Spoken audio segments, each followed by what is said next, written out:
The story opens with a heated argument on the street. Someone blames a girl for ruining his chances with someone else, but she fires back, accusing him of harassment and mocking his terrible fashion sense. Frustrated by the insult, he angrily throws his open drink at her. Suddenly, a boy wearing glasses steps into the path of the flying can, taking the full splash of the beverage. Realizing his mistake, the one who threw the drink panics. Meanwhile, she stares at the newcomer in awe. Apologizing profusely for the mess, she quickly hands him a handkerchief. He ignores the stain on his own clothes and notices that some liquid spilled on her sleeve instead. Gently taking her arm, he quickly pulls out a cleaning item, saying her beautiful outfit should be cleaned right away before the stain becomes permanent. His kindness and caring attitude make her blush deeply, and she immediately starts to fall in love with him. Amy Amano is a high school freshman who loves wearing cute, Western-style clothes. Currently, she stands at the exact spot where they first met, hoping to find the stranger who rescued her from a harasser a week prior. She fondly remembers how he patiently stayed to help clean her stained sleeve before vanishing out of sight. Watching the clouds pass by, she feels her hope fading.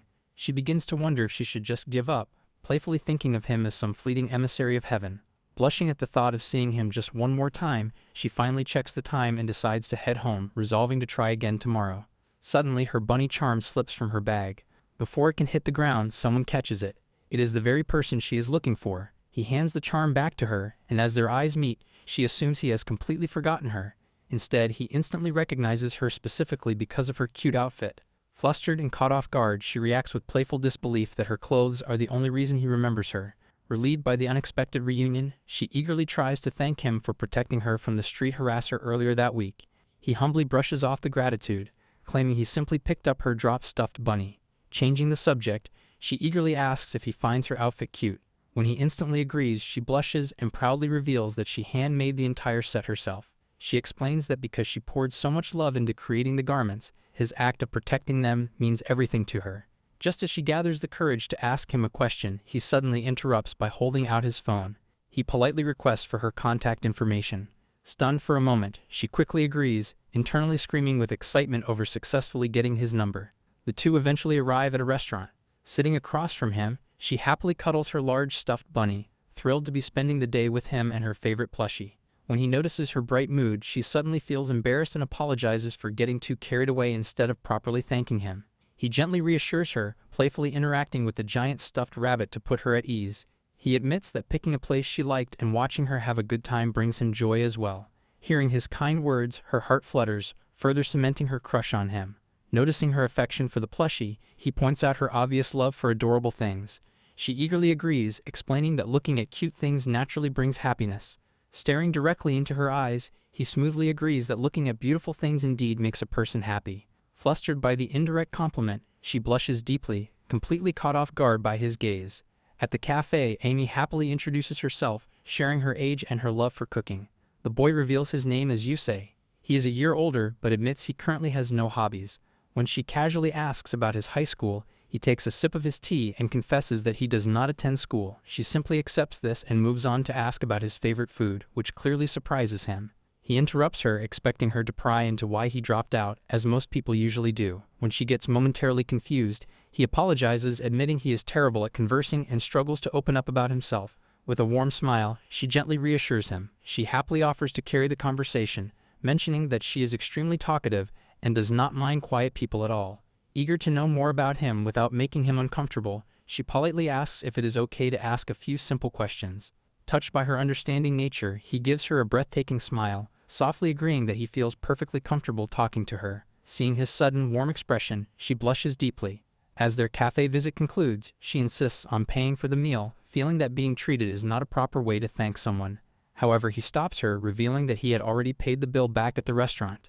He explains that he rarely spends his money and genuinely wanted to treat her today, apologizing if he is acting selfishly. Confused but amazed, she jokingly asks if he is a wealthy oil baron. He laughs off the comment. Blushing, she graciously accepts his kindness, finding him to be a wonderfully mysterious person. Afterward, he offers to walk her to the station. As they stroll, she silently observes him, realizing how little she actually knows about him. Suddenly, a strong gust of wind blows, tossing her hair all over her face. Taking the opportunity, he asks if he can make one more selfish request. He gently reaches out and brushes the hair away from her face, asking if she would be willing to meet him again at a place she likes. He admits that he feels completely at ease whenever he is with her. Flustered by his sudden touch and his sweet words, she turns bright red and impulsively blurts out a confession, telling him that she likes him. Caught completely off guard, he freezes in shock. Upon returning home, she feels incredibly nervous and realizes she is in a massive predicament. Just a few hours prior, she impulsively confessed her feelings to him, leaving her completely clueless about how to act around him next. Lying safely on her bed, she closes her eyes and recalls how she frantically tried to dodge the bullet back at the train station. She remembers panicking and backpedaling, hastily trying to convince him that she only meant she liked talking with him since it was only their third time meeting. She reflects on the awkwardness that settled between them as they exchanged polite goodbyes. Remembering how she hastily scanned her mobile ticket to escape through the station gates, she cringes at her own behavior. She worries frantically that her awkward cover-up made her look weird or desperate. However, her anxiety pauses when she remembers looking back one last time to see him giving her a gentle, reassuring wave. The memory of his warm farewell instantly makes her blush deeply. Flustered by her own swirling emotions, she tosses her heart-shaped pillow across the bed, finally realizing that overthinking the situation in her room will not solve anything. Later, Ini meets with Negaru. He playfully declares that Yusei is essentially a prince for swooping in to save Ini and saying such sweet things. She enthusiastically asks when Ini plans to confess her feelings and start dating him. Snacking on French fries, Ini admits she is unsure about going out, as she has never experienced these types of feelings before. Negaru teases her, noting that Amy usually just tells boys to get out of her sight. Flustered, Amy defends her past behavior, explaining she only yelled at immature boys who mocked the things others liked. She passionately emphasizes that Yusei is entirely different. Hearing this defense, Negaru knowingly concludes that Amy is definitely in love, despite Amy's stubborn denial. Suddenly, a phone notification chimes. Hoping it is for her, Amy eagerly checks her screen but finds nothing. The alert belongs to Negaru, who is reading an update about Ryuo, a popular idol shogi player who recently won a major amateur title. Negaru shows Amy a picture of the guy. Looking at the photo, she realizes he looks incredibly familiar. Just then, another notification goes off. This time, it is Amy's phone. She checks her screen and sees a new message from Yusei asking when they can meet up again. Seeing his text, Amy screams in pure excitement. Reacting quickly to the sudden development, Negaru declares they need a solid strategy and offers to lend Amy a romance video game to practice her dating skills. Days later, Yusei waits at their designated meeting spot. Amy arrives and quickly apologizes for being late. Noticing her different fashion style, he comments on the change. She nervously asks if her new look is weird, but he reassures her that it is just as cute as always, bringing a warm, relieved smile to her face. As they prepare to leave, she politely asks him to stop using formal speech with her. She explains that since they are around the same age, the strict formality makes it difficult to converse comfortably. Internally, she recalls Negaru advising her to get closer to him to confirm if what she is experiencing is truly love. He easily agrees to her request. Overjoyed by his acceptance, she quickly marches off, but he gently stops her to point out that she is heading in the wrong direction. Flustered by her mistake, she tries out her new casual approach, awkwardly calling out his name without any formal honorifics. He responds with a casual, charming smirk. The sudden shift to a relaxed, informal tone hits her incredibly hard. She blushes deeply, internally screaming that his casual charm is 100 times more destructive than she ever anticipated. Inside a clothing store, Amy enthusiastically picks out different outfits for Yusei to try on. She praises his natural sense of style, having an amazing time selecting shirts for him. However, as she turns to ask his opinion on 2 different options, she catches him yawning. Suddenly embarrassed, she worries that she is the only one enjoying the outing. She recalls him previously mentioning that he only wears plain white shirts to avoid the hassle of fashion. Fearing she has dragged him around too much, she quickly suggests taking a break at a cafe. To her absolute shock, he immediately lists off several cafes located throughout the mall in incredible detail. Since it is his first time visiting the area, she confusedly asks how he knows so much. He bashfully admits that he studied and memorized the entire floor guide the day before. Amazed by his dedication, she connects this to his yawning and asks if studying kept him up all night. Blushing deeply, he confesses that the memorization was actually quite fast, but he lost sleep simply because he was too excited for their date today. Hearing this incredibly sweet admission, she blushes intensely, completely losing her ability to speak. After finishing their meal, she playfully teases him about his massive sweet tooth, amazed that he ate so many pancakes. He happily admits that he could easily eat dessert for all 3 meals of the day. Changing the subject, she reaches into her bag and pulls out a shirt for him. She explains that it is a formal thank you gift for saving her from the harasser. When he hesitates, feeling a reward is unnecessary, she insists. She shyly confesses that she simply wanted to buy him something that would look great on him. He He stares at her in silence, causing her to panic and ask if he dislikes the present. He quickly reassures her, softly explaining that he simply does not know how to react because this is the first time he has ever received a gift from a friend. Hearing him call her a friend, her face completely lights up. Grabbing his sleeve, she eagerly asks if she can reach out to hang out with him whenever she wants. He readily agrees, asking if she still wants to keep meeting up with him too. She enthusiastically confirms, yet as she gazes at him she realizes she still does not fully understand why her heart is racing so fast. Following their date, Amy and Yusei eagerly exchange text messages and agree to visit a Japanese-style cafe together. Cuddling her heart-shaped pillow in her bedroom, she reflects on the many new sides of him she got to see that day. Blushing deeply, she realizes that her racing heart is not simply because they are friends. She has undeniably fallen in love. Meanwhile, in a different location, a manager compliments the famous shogi player, Ryuo, on his splendid new kimono. Ryuo politely thanks him. When the manager asks to take a photo for social media, Ryuo questions the purpose of taking a picture when he is not even playing a match.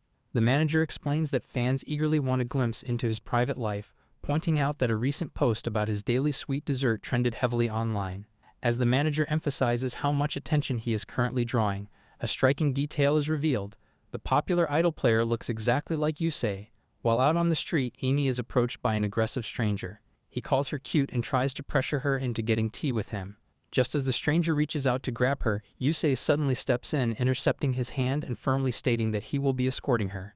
Realizing she is spoken for, the stranger quickly backs off.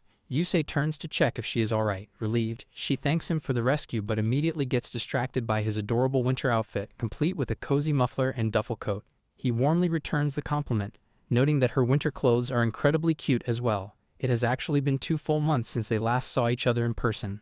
Because he is busy with work, and she is swamped with exams and her part-time job, getting their schedules to align has been incredibly difficult. Despite the distance, they stay in constant contact. She fondly recalls their text exchange from just the previous evening, where they happily sent each other pictures of the cute sweets they were eating.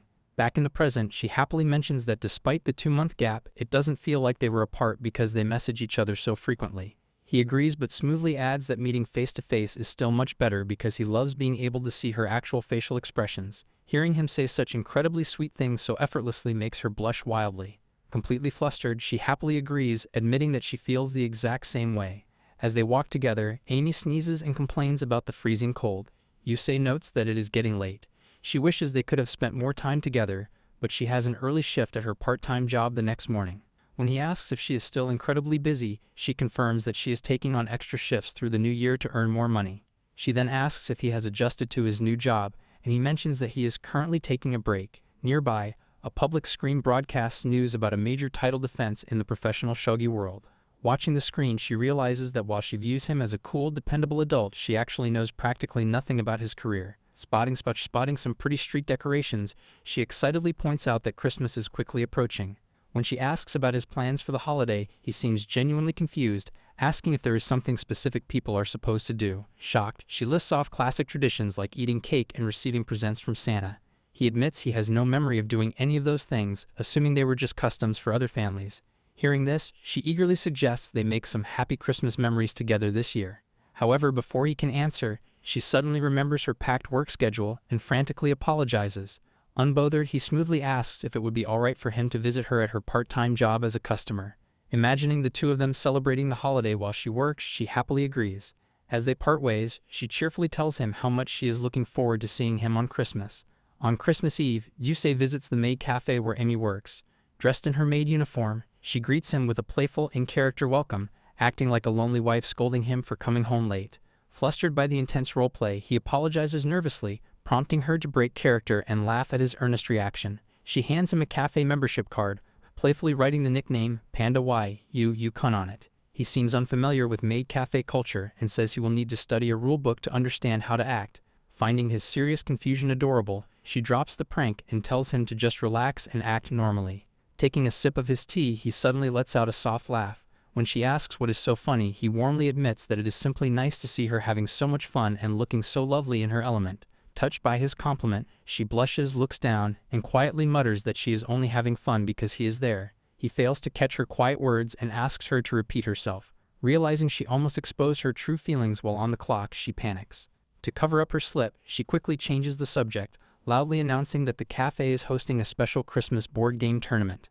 Working under her cafe stage name Mitan, Emi finds herself completely swamped with excited customers.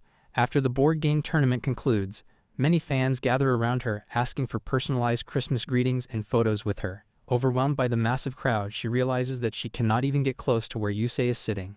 Glancing over at his table, she spots Lulu serving his drinks. Seeing him smiling and chatting comfortably with her instantly triggers a pang of sadness. Retreating to the kitchen, Amy tries to rationally process the situation. She attempts to convince herself that Lulu is incredibly cute, a wonderful person, and a great cook, so it makes perfect sense that he would enjoy talking to her. She repeatedly tells herself that she should be happy as long as he is having fun. However, despite her desperate internal reassurances, it is blatantly obvious that she is actually incredibly jealous. Overwhelmed by seeing Yusei talking happily with Lulu Taya, Amy retreats to the washroom to calm down. She scolds herself for acting like an idiot, realizing she invited him here but left him alone due to her busy shift. Since they are currently only friends, she feels her intense jealousy is incredibly selfish. Hoping to distract herself, she heads to the kitchen sink to wash dishes, but her eyes stay glued to the cafe floor. To her absolute shock, she spots him competing in the board game tournament finals. She clearly remembers him previously declining to participate because he severely hates being the center of attention. Panic sets in as she agonizingly wonders why he suddenly changed his mind. She fears he joined just to win the grand prize, a Polaroid picture holding hands with his favorite maid. Her heart aches as she assumes he wants to take the picture with Lulu Taya. Over the microphone, Lulu Taya cheerfully announces that Panda Yukon is the tournament winner. She asks him to name his favorite maid to claim his prize. Bracing for heartbreak, she squeezes her eyes shut, not wanting to hear his choice. However, he clearly speaks her stage name, looking directly at her in the kitchen. Instantly, all of her gloomy feelings vanish. As they stand together holding hands while waiting for a glitching camera to be fixed, she softly asks why he pushed himself to join the tournament.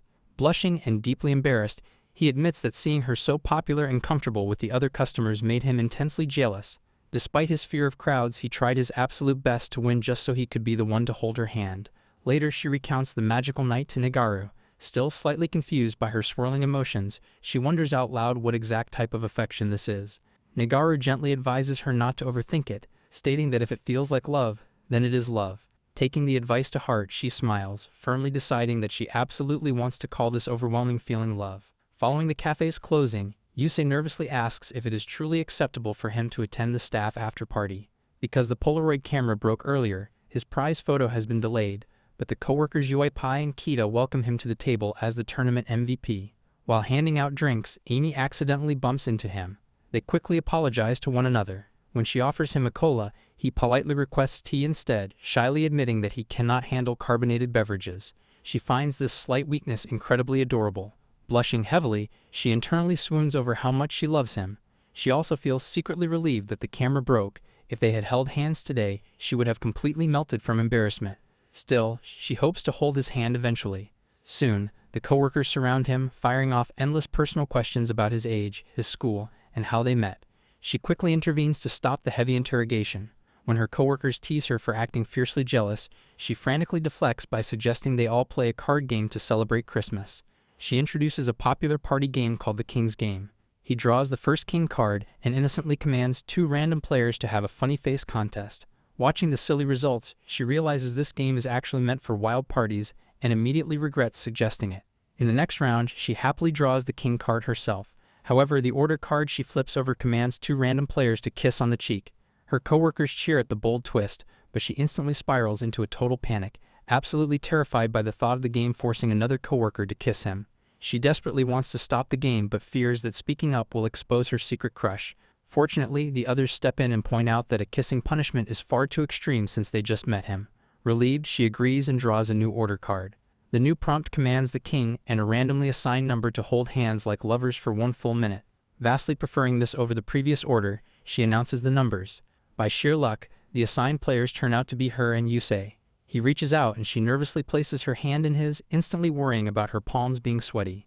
While she hesitantly rests her hand against his, he boldly shifts his grip. Looking directly at her, he innocently asks if this is the correct way to hold hands like lovers. The surprisingly intimate gesture turns her face completely red. Her heart pounds so loudly in her chest that she desperately hopes he cannot feel her intense pulse through their connected hands. Later that night, Emi and Yusei barely manage to catch the last train home. Relieved, she sits down, noting that missing it would have forced them to walk. She quickly apologizes for making him sprint just to save on taxi fare. Beside her, he hastily unbuttons his coat, completely exhausted and drenched in sweat. Seeing his usually flawless appearance so rumpled makes her blush, though she secretly loves witnessing this rare, disheveled side of him. Suddenly, he hands her a small present. He gently explains that he wanted to give her a Christmas gift privately, rather than in front of the crowded party. Thrilled, she excitedly reaches into her bag to give him his present, only to realize in absolute horror that she left it behind in her workplace locker. She apologizes profusely, feeling incredibly guilty. Holding his gift, she silently berates herself for turning the night into a mess, assuming she is the only one who actually enjoyed the holiday. Noticing her deep guilt, he gently reassures her. He shares that earlier in the day, he saw a joyful child and could not understand why the kid looked so incredibly happy. However, after visiting her workplace and experiencing the festive party, he finally understands that warm feeling. He sincerely thanks her, admitting that his Christmas was genuinely fun. Overwhelmed by his pure kindness, she ducks her head, using her hair to hide her deeply blushing face. Internally, she recalls her recent struggle to pick out his present. She remembers lying in bed, scrolling on her phone, and trying to guess if he would prefer Japanese sweets. When she accidentally dropped the phone directly onto her face, the painful sting made her realize how little she actually knows about his personal preferences. Back in the present, she firmly resolves to learn everything about his likes, dislikes, and daily habits. Filled with determination, she softly tells him that she wants to spend even more time with him next year. When she turns to look at him, she realizes he has fallen completely asleep sitting upright. Watching him sleep, she realizes she must have completely worn him out with all the unfamiliar holiday activities. Suddenly, she notices that the present he gave her has slipped from her seat. Picking up the gift bag, she peeks inside and discovers a beautiful, O-shaped hair clip. Thrilled by the adorable accessory, she realizes it perfectly matches her style and warmly wonders just how much time he spent carefully picking it out for her. Holding the clip, she vows to treasure it forever. She smiles to herself, hoping that by next Christmas she will know enough about him to happily agonize over finding the perfect present for him as well. Her desire to learn absolutely everything about him only grows stronger. Meanwhile, her 3 cafe coworkers share a taxi ride home. Completely exhausted from the chaotic holiday shift, they casually wonder if Amy and Yusei successfully managed to catch the last train. Glancing at their phones, the tired staff members simply sigh in relief that the long, wild night is finally over. Despite usually wearing cute, stylish outfits, Amy looks completely different at school. She blends in perfectly by wearing the standard uniform just like everyone else. In the corridor, her classmates excitedly invite her to a weekend yakiniku outing, but she politely declines the barbecue, claiming to be busy. After she leaves, the classmates excitedly discuss how much they idolize her. Assuming she is simply busy studying to maintain her scholarship, they view her as a pristine, elegant honors student and decide to invite her to a fancy afternoon tea next time. Later, Amy vents to Neguru about the exhausting situation. Neguru points out how much her classmates admire her and playfully asks why she refuses to hang out with them. Amy explains that she purposefully acts quiet at school just to avoid trouble and protect her scholarship. She vehemently refuses to go to a casual barbecue because she knows she could never maintain her fake, elegant persona for hours without accidentally slipping up. Hearing this, Neguru laughs out loud. Suddenly, a man laughs and comments on how tough it is to be an honors student. He is their 41-year-old homeroom teacher and student guidance counselor, Sensei. Negaru jokingly remarks that the man with the face of a national treasure has finally arrived. Emi and Negaru step into his office to greet him. He enthusiastically welcomes them and proudly points to a display on his desk, a mandarin orange resting directly on top of an aluminum can. The girls stare in total confusion before realizing he is proudly showing off a terrible, classic dad joke. They immediately start whispering to each other, cringing at his awful sense of humor. However, Amy fondly admits that despite his age and handsome face, his airheaded, silly personality is actually quite charming. Sitting in the office, Negaru teases Amy, pointing out that she is clearly daydreaming about her crush because she has such a soft spot for cute, airheaded guys. Sensei clears his throat, prompting Negaru to excitedly reveal to him that Amy has fallen deeply in love. Flustered, Amy frantically tries to shush her friend. Intrigued, he asks what the boy's like. She happily describes Yusei as a year older, initially cool and expressionless, but secretly very kind, a bit airheaded and incredibly cute whenever he smiles. Smiling warmly, he comments on how wonderful love is. She playfully points out that a typical educator would scold her right now and tell her to focus entirely on studying. He gently counters that while focus is important, the feeling of liking someone or something is a precious, powerful force that can genuinely make miracles happen. His profound advice leaves them briefly speechless before Negaru suddenly remembers an impending delivery for an online DIY room kit. She hastily excuses herself and rushes home. Amy stands up as well, getting ready to head to her part-time job. He expresses genuine concern about her juggling work and studies. She confidently reassures him that her grades will never slip, thanking him for previously pulling strings to help her maintain her scholarship and her job allowance. He clarifies that he is actually worried about her physical health, but she enthusiastically declares that the power of love makes her completely invincible. Amused by her energy, he hands her the mandarin orange from his desk as a small token of support. Shortly after she leaves the office, his phone suddenly rings. He answers, noting how incredibly rare it is for this specific person to reach out. He casually tells the caller to drop the formal tone. Shockingly, the voice on the other end of the line is none other than Yusei. In a dream, Amy nervously confesses her feelings to Yusei. Her heart beats erratically as she waits for his response, but he quickly apologizes and rejects her, stating that he can only ever see her as a friend. Suddenly, her eyes snap open, and she realizes it was just a terrifying nightmare. Later, during her shift at the cafe, she feels absolutely miserable.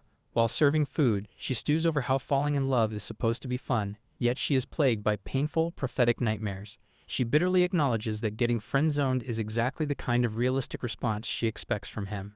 Even though she was initially thrilled just to be his friend, her feelings have grown far too strong. Clenching her fists, she completely convinces herself that confessing now would only make her terrible dream a reality. Just as she casually greets a new arrival, she realizes Yusei has walked into the cafe. Completely panicked, she abruptly dashes away from the front area and begs Lulu Taya for help. Using personal issues as an excuse, she desperately asks her to take over his table. Lulu Taya easily agrees and heads over to serve him. Hiding in the back, Emi admits to herself that her nightmare left her too rattled to even look him in the eye. After tending to other tables, she notices his seat is empty. A sharp pang of sadness hits her as she wonders if he already went home. She silently scolds herself for being so annoying, purposefully avoiding him, yet feeling instantly depressed when he leaves. She realizes her emotions have been entirely out of sorts ever since she fell for him. Suddenly, Lulu Taya approaches her from behind and asks her to grab a first aid kit from the break room, suggestively telling her to take her time. Confused by the odd instruction, Amy opens the break room door, only to jump in fright and fall to the floor when she spots Yusei waiting inside.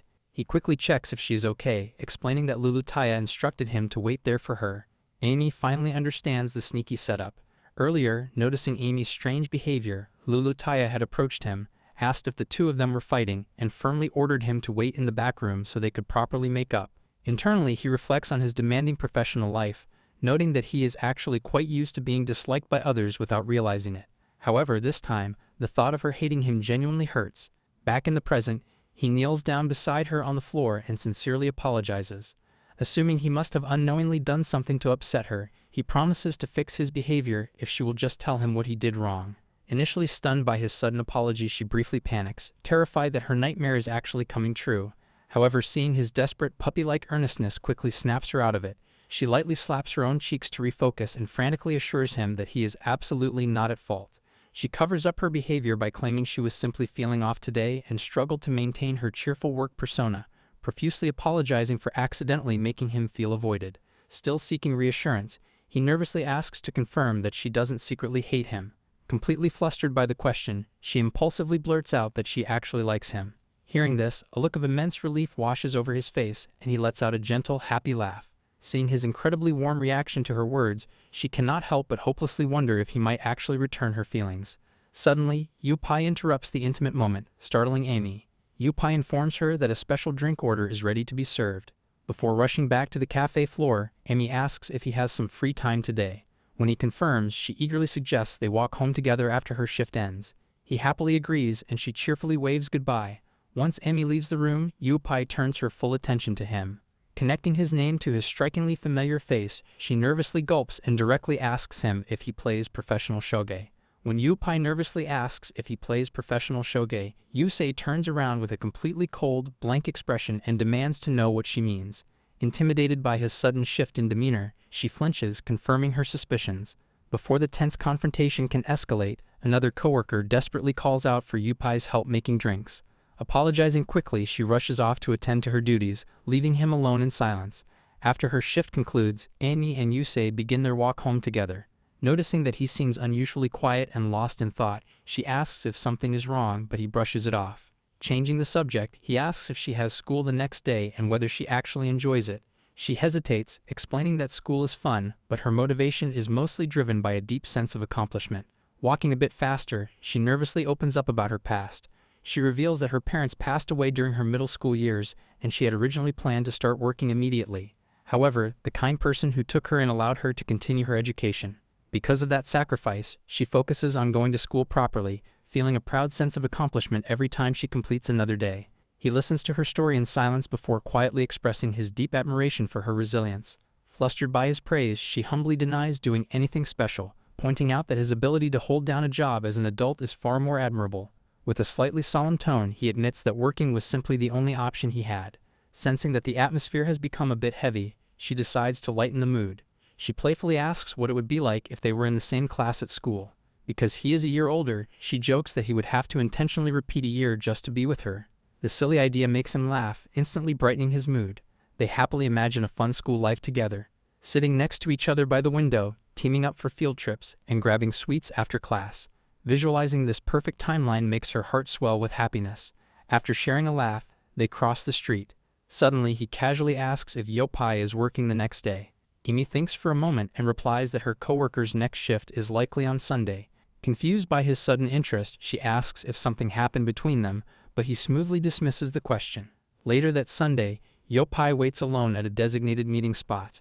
The person she is waiting for finally arrives. It is Yusei, and with a deadly serious demeanor he states that there is something important he needs to discuss with her. While Amy enjoys a relaxing tea and dessert at home, she puzzles over why Yusei was so interested in Yuppie's schedule. Meanwhile, at a cafe, Yusei meets with Yuppie. She confirms he is indeed the famous professional shogi player, Ryuo. When he removes his glasses, she is completely awestruck by his flawless appearance. Terrified that she might report him for invading his privacy, she repeatedly apologizes, fearing he called her there to punish her. He quickly reassures her, explaining he only has one request. He wants her to keep his secret, especially from Emi. She readily agrees, finding the request simple. When she tentatively suggests that telling Emi might be easier since they are such good friends, he admits his hesitation. He explains that his fame as a professional player has historically been a burden on those close to him, so he wants to approach the subject with Emi very carefully. Relieved, she promises to keep his secret, and he leaves the cafe feeling grateful for her kindness. On his way home, he receives a message from Emi. She has sent a photo of a delicious dessert, warmly suggesting they visit the place together next time. Seeing her sweet text, he smiles and sends a cheerful reply, feeling his spirits lift as he thinks about their growing relationship. The next morning, Emi wakes up late and suffers through a disastrous bad hair day. Frustrated and self-conscious, she decides to focus on her schoolwork to get through the day. As she rushes out of the school washroom, she accidentally bumps into a boy. She quickly apologizes, but when she looks up, she freezes in total shock. Standing right in front of her is Yusei, but he is not wearing his usual casual clothes. He is dressed in his professional attire, looking exactly like the famous shogi player she watches on TV. Before she can process the impossible sight, Sensei walks up behind them. With a bright smile, he introduces Yusei to her as the school's new special shogi instructor. He explains that since Emi is such an excellent student who often helps him with club tasks, they are bound to run into each other often. Emi stands completely paralyzed, staring at Yusei, and struggling to reconcile the boy she likes with the famous athlete standing in her school hallway. Completely panicked by the sudden reveal, Amy uses her hair to hide her blushing, makeup-free face and dashes away as quickly as possible. Sensei tries to call out to her, but she is already gone. Yusei immediately chases after her, eventually finding her hiding behind a set of curtains in an empty room. Standing outside the curtain, he hesitates. He recalls Yuipai recently asking why he didn't just tell Emi the truth. Internally, he reflects on his deeply personal reasons. His entire life has been consumed by the heavy burden of professional shogi. When he met Emi, her dazzling ability to loudly and proudly express the things she loved made him deeply envious. Being with her made him feel like he could finally experience a normal life. Selfishly, he wanted to keep his stressful career completely separate from her so he could just be normal, everyday Yusei. Bracing himself, he sincerely apologizes for hiding his identity. Clenching his teeth in nervousness, he solemnly states that he understands if she rejects him for keeping secrets, promising to stay away from her if she truly hates him now. From behind the curtain, she coughs in confusion. She peeks out and hesitantly explains that she didn't run away because of him. She ran away because she was horribly embarrassed by her messy bedhead and plain clothes. Processing his apology, she suddenly realizes the gravity of his secret. She excitedly praises him, amazed that he is actually ridiculously talented at shogi. Shocked and overwhelmed with relief that she is completely unbothered by his secret, He loses his balance and sits directly on the floor. She rushes over to check on him. Gently grabbing her hand, he pulls her down beside him, softly telling her that she is still incredibly cute even with bedhead and no makeup. Her face instantly turns bright red. Just as the romantic tension peaks, Sensei walks into the room looking for them, causing Amy to hastily jump away in embarrassment.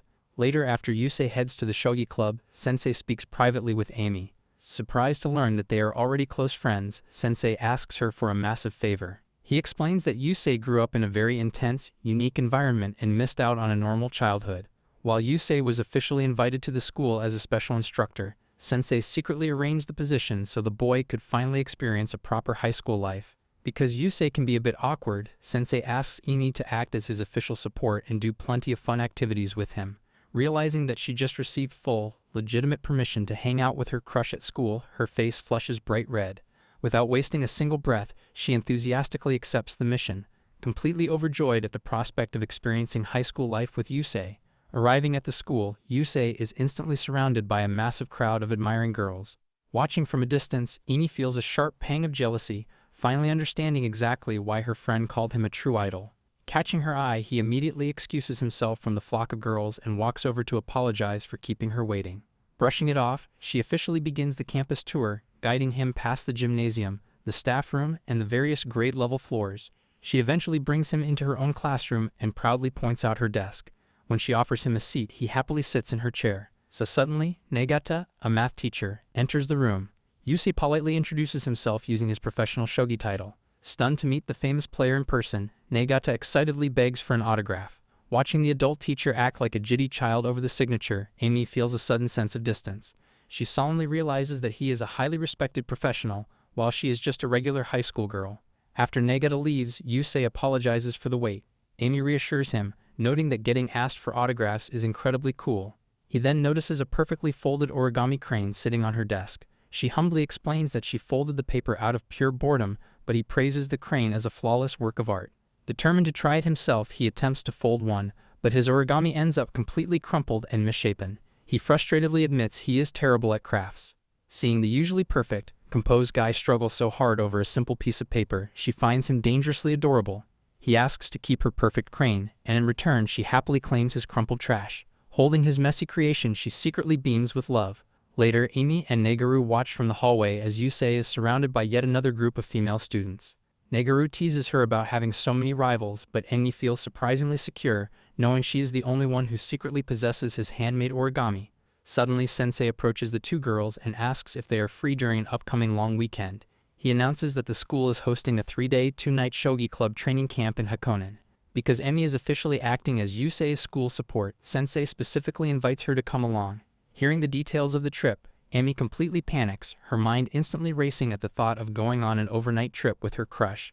Finally, the day of the Hakone training camp arrives. Emi cheers excitedly, already spotting the local food shops. Sensei playfully scolds her, reminding her that the fun starts after the camp and instructing everyone to board the bus. She apologizes, remembering it is an official school trip. The group arrives at a rented traditional house. Sensei explains they will handle their own meals and sleeping arrangements, noting there is a nearby onsen. After brief introductions, he officially introduces Yusei as the special guest instructor. Emi happily observes that Yusei looks like his usual self. She is wearing a carefully curated outfit, wanting to look her absolute cutest in front of him. Later, a classmate asks Emi to help prep dinner. She agrees, changing into a standard school tracksuit to cook. Impressed by her speed at making a salad, the classmate praises her domestic skills. Suddenly, an exhausted Negaru appears, complaining that Sensei is forcing her to solve endless shogi checkmate puzzles. Amy realizes the club members have been playing non-stop with Yusei. Sensei quickly retrieves the terrified Negaru, dragging her away to solve more problems while she cries for help. While Amy continues cooking, her classmate offers to go buy dessert, leaving her in charge of the kitchen. Amy is thrilled at the prospect of eating dessert with Yusei. Suddenly, Yusei appears right beside her. Startled, she explains that dinner will be curry and salad, feeling suddenly self-conscious about her plain tracksuit. A loud growl suddenly erupts from his stomach. Embarrassed, he blushes deeply. Finding his reaction incredibly adorable, she accidentally blurts out that he is cute. Panicking that she made things awkward, she hastily offers him a cherry tomato. Holding it out in her fingers, she is completely stunned when he steps in and eats the tomato directly from her hand. The surprisingly intimate gesture makes her blush furiously. She steps back, her heart racing as she stares at her fingers, realizing that his terrifyingly natural charm is entirely unintentional. That night, the exhausted club members collapse on the floor of the room. Sensei announces it is time to visit the onsen. Emi, still too embarrassed to look Yusei in the eye after the tomato incident, is busy physically supporting a completely drained Nagaru. However, when Sensei mentions that the hot spring offers exclusive yukata rentals, Emi's eyes instantly light up. Immediately dropping Nagaru, she rushes over and desperately tugs on Yusei's sleeve. Thanks to her passionate pleading, the entire group ends up renting and wearing yukatas together. Later at the onsen, Yusei quietly rests in the men's bath, watching the other boys goof off and mold weird hairstyles with their shampoo. Meanwhile, in the women's bath, Annie abruptly excuses herself. Though she tells Sensei and Nagaru that she gets dizzy easily, her actual mission is to catch a glimpse of Yusei wearing a yukata. She frantically blow-dries her hair, panicking about the time and praying he hasn't gone back to his room yet. She rushes to the lobby and finds him wearing his yukata, quietly reading. Utterly captivated by his new look, she asks to sit near him. He agrees, but suddenly suggests they step outside so they can be completely alone. Her mind instantly races, wildly imagining all sorts of romantic, intimate scenarios as she follows him into the cool night air. However, her romantic fantasies are instantly shattered when he simply asks for advice on how to get along with the other teenagers. Taking a moment to process the completely innocent question, she collapses onto the ground in sheer embarrassment. Oblivious to her internal crisis, he worries that she is feeling unwell. She quickly recovers and suggests using shogi as an icebreaker, but he points out that talking about the game only creates a stiff teacher-student dynamic, especially since he is a professional. Changing the subject, she asks about his unexpectedly deep connection with Sensei. He drops a massive revelation. Sensei is actually his former master, and was once a professional shogi prodigy who debuted in middle school. He explains that Sensei quit the professional world before they met 9 years ago, and they had not spoken since Yusei turned pro. Hearing this, she realizes exactly why Sensei knows so much about Yusei's isolated upbringing. Touched by his earnest desire to socialize and make friends, she resolves to support him. She cheerfully announces that starting tomorrow, they will execute a master plan to help him get closer to their peers. When he expresses doubt, she points to herself with a reassuring smile, promising that she is firmly by his side. Her confidence brings a warm, relieved smile to his face. Eager to begin, she asks for permission to include Nagaru in their scheme. Once he agrees, they head off to the girls' room to hold a strategy meeting. In the girls' room, Nagaru sits completely paralyzed with awe while Yusei quietly reads over some papers. Emi points out her friend's strange behavior, but Nagaru passionately argues that it is impossible to stay calm while sharing a room with a famous professional athlete. Ignoring the praise, he sincerely thanks them both for providing the profiles of the other shogi club members and helping him strategize. He gently notes that he prefers to leave his formal professional title at work and kindly asks Nagaru to simply call him by his first name. His natural, effortless charm instantly causes her to blush. Following Amy's lead, Nagaru happily agrees to call him Yusei. Ready to put their plan into action, Amy excitedly asks them to stack their hands together. The three of them perform a cheerful team cheer, fully determined to help him make friends the following day. However, the next day is a complete disaster. Despite Amy's plan for him to proactively initiate conversations, he struggles to speak up, becoming visibly tense and nervous. By nightfall, the strategy has entirely failed. He sincerely apologizes to her for messing up. She immediately takes the blame, feeling terribly guilty for pressuring him with her overly optimistic plan. He solemnly confesses that he is completely useless at everything except shogi, haunted by past insults regarding his social ineptitude. Before she can comfort him, Sensei calls him away for more training. Watching him leave, she refuses to accept his crushing lack of self-confidence. Realizing that mere words will not help him, she decides he needs a genuine, successful social experience. Determined to help him relax and show off his natural charm, she grabs a pen and frantically begins writing a new plan. Later, as a defeated Yusei leaves the club room, Amy suddenly ambushes him with a bright smile. She shoves a piece of paper into his hands and quickly dashes away. Unfolding the note, he finds a list of his top 3 best traits. He is a great listener, he has a wonderful smile, and he is incredibly honest with his feelings. Below the compliments, she has written a new strategy. Instead of forcing strict conversations, he should just be honest and share his true feelings when spoken to. Reading her encouraging words instantly puts his mind at ease. Soon after, Sensei rounds up the boys for the evening bath. Remembering the goofy shampoo hairstyles the other boys made the previous night, Yusei gathers his courage. Using the bath foam, he molds a silly mustache onto his face. One of the other club members notices and immediately bursts out laughing at the unexpected joke. Following Amy's advice, Yusei honestly admits that he just copied the joke because he desperately wants to get along with everyone. Touched by his sincerity, the classmate warmly engages him in conversation. Here I am, know it's been a while.